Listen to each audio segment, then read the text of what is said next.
Bismillahirrahmanirrahim.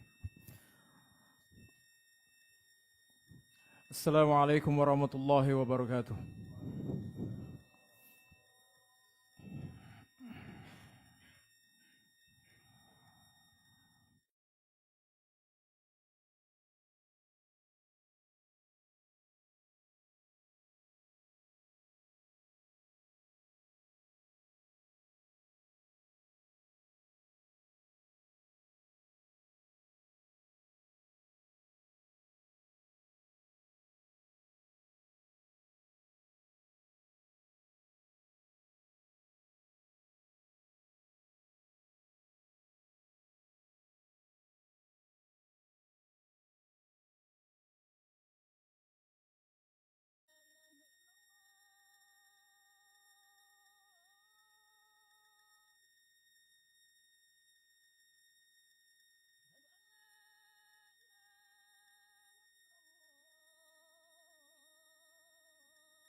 Innal hamdalillah nahmaduhu wa nasta'inuhu wa nastaghfiruh wa na'udzu billahi min shururi anfusina wa min sayyiati a'malina may yahdihillahu fala mudilla lahu wa may yudlil fala hadiya lahu ashhadu an la ilaha illallah wahdahu la syarika lahu wa ashhadu anna muhammadan 'abduhu wa rasuluhu la nabiyya ba'dahu يا أيها الذين آمنوا اتقوا الله حق تقاته ولا تموتن إلا وأنتم مسلمون يا أيها الناس اتقوا ربكم الذي خلقكم من نفس واحدة وخلق منها زوجها وبث منهما رجالا كثيرا ونساء واتقوا الله الذي تساءلون به والأرحم إن الله كان عليكم رقيبا يا أيها الذين آمنوا اتقوا الله وقولوا قولا سديدا يصلح لكم أعمالكم ويغفر لكم ذنوبكم ومن يطع الله ورسوله فقد فاز فوزا عظيما أما بعد فإن أصدق الحديث كتاب الله وخير الهدي هدي محمد صلى الله عليه وسلم وشر الأمور محدثاتها فإن كل محدثة بدعة وكل بدعة ضلالة وكل ضلالة في النار. Jamaah Jumat rahimani wa rahimakumullah, saudara-saudaraku sekalian.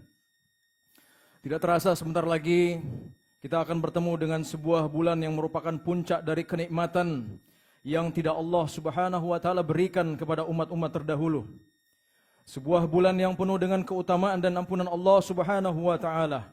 Bulan yang dimana malaikat Jibril mendoakan kecelakaan bagi yang mendapatinya tapi tidak diampuni dosa-dosanya, dan Rasulullah SAW pun mengaminkannya. Bulan yang alangkah meruginya seseorang yang melewatinya dengan sia-sia. Itulah bulan Ramadan, saudara-saudaraku sekalian. Kita memohon kepada Allah Subhanahu wa taala agar dalam waktu beberapa hari ke depan kita masih diberikan umur yang panjang sehingga kita bisa bertemu lagi dengan bulan Ramadan. Kenapa demikian, saudara-saudaraku sekalian? Karena siapa yang Allah pertemukan dengannya dengan bulan Ramadan, berarti Allah Subhanahu wa taala masih menghendaki baginya kebaikan. Ingatlah kisah dua orang sahabat yang masuk Islam secara bersamaan. Dan dua orang sahabat ini pernah tinggal di rumah Thalha bin Ubaidillah radhiyallahu taala anhu. Salah seorang di antara kedua sahabat ini adalah orang yang sangat giat dalam beribadah. Dan yang giat beribadah ini Allah Subhanahu wa taala takdirkan dia meninggal di dalam jihad perang fi sabilillah. Dan orang yang kedua yang tidak terlalu giat dalam beribadah, dia masih diberikan kesempatan oleh Allah Subhanahu wa taala untuk hidup setahun lagi. Kemudian Allah Subhanahu wa taala pun mengambil ajalnya. Dia meninggal. Dipanggil oleh Allah Subhanahu wa taala. Maka Thalha bin Ubaidillah radhiyallahu taala anhu bermimpi melihat dua orang tersebut. Thalha melihat orang tersebut di dalam mimpinya. Yang paling pertama masuk surga atau yang dahulu masuk surga adalah sahabatnya yang meninggal pada akhir. Bukan yang meninggal jihad fi sabilillah yang giat beribadah. Maka Thalha bin Ubaidillah mendatangi Rasulullah sallallahu alaihi wasallam menceritakan tentang mimpinya. Maka Nabi sallallahu alaihi wasallam berkata kepada Thalha, "Alaysa qad shoma ba'dahum Ramadan?" Bukankah orang ini setelah saudaranya meninggal, kawannya meninggal yang pertama, dia masih mendapatkan bulan Ramadan, dia masih melaksanakan puasa Ramadan. Wa shalla 6,000 rakaah wa kadza rakaat min sunnah, dan dia juga masih mendapati melakukan 6.000 rakaat salat sunnah, salat wajib, serta sekian dari salat sunnah dan salat sunnah. Maka dengan tambahan umur setahun yang Allah berikan kepada dia, menjadi sebab orang yang kedua ini lebih ditinggikan derajatnya oleh Allah Subhanahu wa taala. Bahkan diterangkan dalam riwayat lain, inna bainahuma ma bainas sama'i wal ard. Derajat antara keduanya perbedaannya antara langit dan bumi. Oleh karenanya saudara-saudaraku sekalian, apabila Allah Subhanahu wa taala memanjangkan umur kita untuk bertemu dengan bulan Ramadan tahun ini, berarti kesempatan kita masih terbuka selebar-lebarnya untuk mendapatkan ampunan Allah. Namun mirisnya, dari tahun ke tahun, banyak di antara kita yang menyia-nyiakan bulan yang mulia ini. Sehingga ketika Ramadan berakhir, dia telah menjadi orang yang didoakan oleh malaikat Jibril sebagai orang yang celaka. Ada di antara kita yang ketika memasuki bulan Ramadan, dia mendapati dirinya sangat susah dalam beramal. Mungkin semangatnya hanya di awal-awal Ramadan saja, tapi seiring berjalannya waktu, amalannya mulai melemah, semangatnya mulai memudar. Akhirnya dia kembali kepada kebiasaan lamanya, kebiasaan buruknya, Bahkan sebelum Ramadan itu pun selesai. Sebelum masuk Ramadan, dia adalah orang yang tidak pernah mengerjakan sholat sunnah rawatib. Tapi ketika masuk awal-awal Ramadan, terlihat dia mulai rajin mengerjakannya. Bahkan seluruh ibadah-ibadah sunnah dia jalankan. Semangatnya mulai luntur. Sudah mulai capek dan jenuh. Namun pas di akhir Ramadan, dia sudah meninggalkannya semua. Perhatikan saudara-saudara sekalian. Apa yang membuatnya seperti ini? Mengapa semangat itu dengan mudahnya memudar? Mengapa banyak dari kaum muslimin akhirnya gagal dalam meraih kebaikan di bulan Ramadan? Allah Subhanahu wa taala telah menjelaskan fenomena ini di dalam Al-Qur'an. Allah berfirman, "Walau aradul khuruj la'addu lahu 'uddatan walakin karihallahu an bi'athahum fathabbatahum wa qila qa'udu ma'al qa'idin." Dan jika mereka mau berangkat perang, tentulah mereka menyiapkan persiapan untuk keberangkatan itu. Tapi ternyata Allah tidak menyukai keberangkatan mereka. Maka Allah melemahkan keinginan mereka. Dan dikatakan kepada mereka, tinggallah kamu bersama dengan orang-orang yang tinggal itu. Saudara-saudara sekalian, ayat ini bercerita tentang bagaimana ada sebagian orang yang meminta izin kepada Rasulullah SAW untuk tidak berangkat perang. Dan Allah sangat mengetahui apa yang ada di dalam hati-hati mereka, yaitu dosa. Dosa yang telah membuat mereka menjadi malas untuk melakukan ibadah, malas untuk pergi berperang. Akhirnya apa? Allah Subhanahu wa taala lemahkan keinginan mereka. Lemahkan keinginan mereka untuk beramal, beribadah. Begitu juga di bulan Ramadan ini. Mengapa banyak yang tidak bergembira menyambutnya? Mengapa ada yang semangatnya cepat memudar? Mengapa bulan Ramadan ini terasa menjadi sebuah beban yang kita sangat ingin agar dia cepat berakhir? Karena Allah melihat noda-noda dosa yang sudah bercokol di hati-hati kita.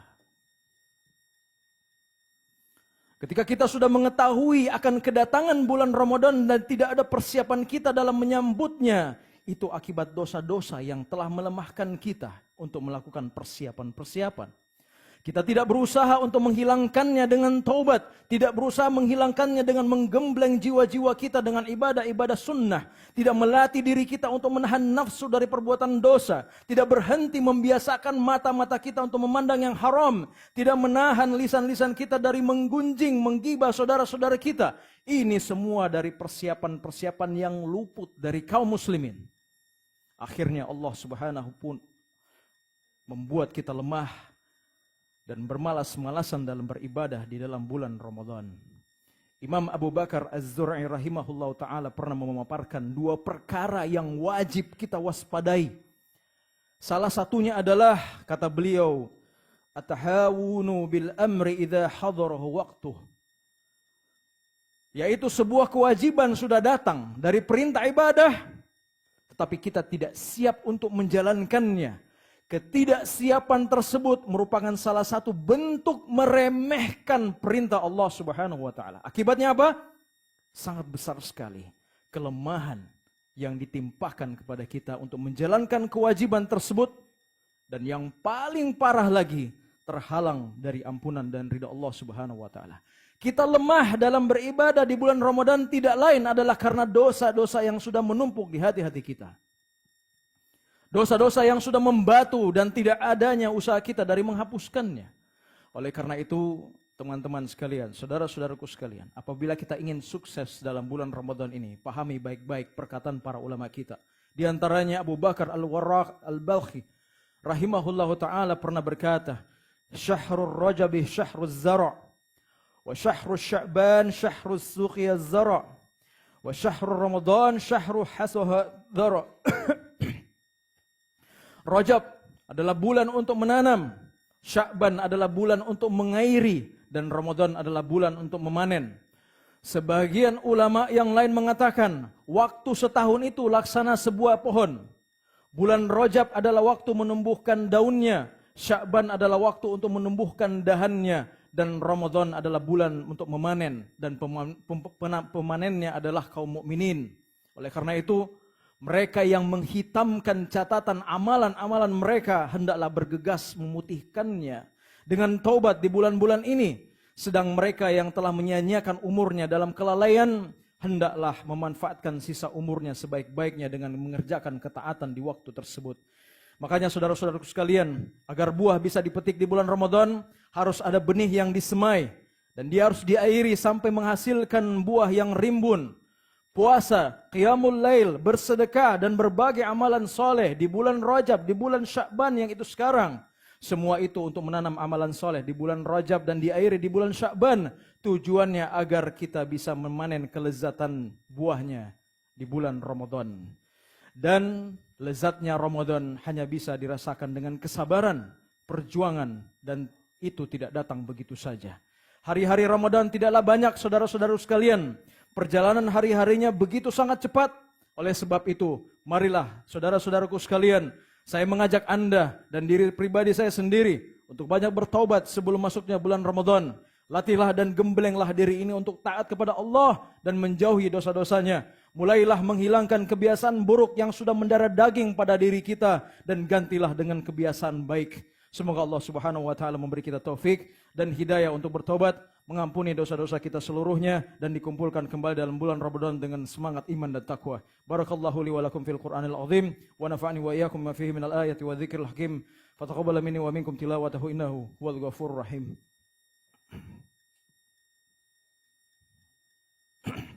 Alhamdulillah ala ihsani wa syukru lahu ala taufiqihi wa amtinanihi. أشهد أن لا إله إلا الله وحده لا شريك له تعظيما لشأنه وأشهد أن محمدا عبده ورسوله الداعي إلى رضوانه صلى الله عليه وعلى آله وإخوانه. Saudara-saudaraku sekalian, marilah kita menjadi sebaik-baik manusia. Seperti yang disabdakan oleh Nabi sallallahu alaihi wasallam, khairun nas man tala umruhu wa hasuna amaluhu. Sebaik-baik manusia adalah orang yang dipanjangkan umurnya dan baik amalannya. Baik amalannya. Ketika seorang hamba diberikan umur yang panjang, dia menggunakan umurnya tersebut dalam ketaatan pada Allah. Dia menggunakan umurnya tersebut untuk lebih mendekat kepada Allah Subhanahu wa taala. Sebaliknya kata Nabi sallallahu alaihi wasallam, wasyarrun nas man tala umruhu wa sa'a amaluhu. Dan sejelek-jelek manusia adalah orang yang dipanjangkan umurnya tapi jelek amalannya. Ternyata Allah memberinya kesempatan mendapatkan bulan Ramadan, tapi dia tidak menggunakan kesempatan tersebut sebaik mungkin untuk beribadah kepada Allah Subhanahu wa taala, meraih ampunan Allah dan memperbaiki amalan-amalannya. Maka pujilah Allah Subhanahu wa taala dengan setinggi-tingginya dan seagung-agungnya pujian tatkala Allah Subhanahu wa taala masih memanjangkan umur kita dan bertemu dengan bulan Ramadan di tahun ini.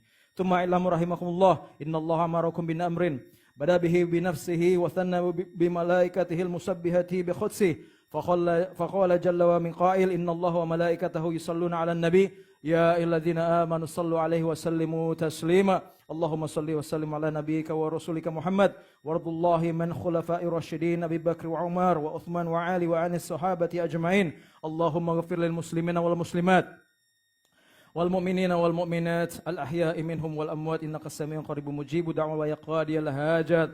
Rabbana dhalamna anfusana wa illam taghfir lana wa tarhamna lanakunanna minal khasirin.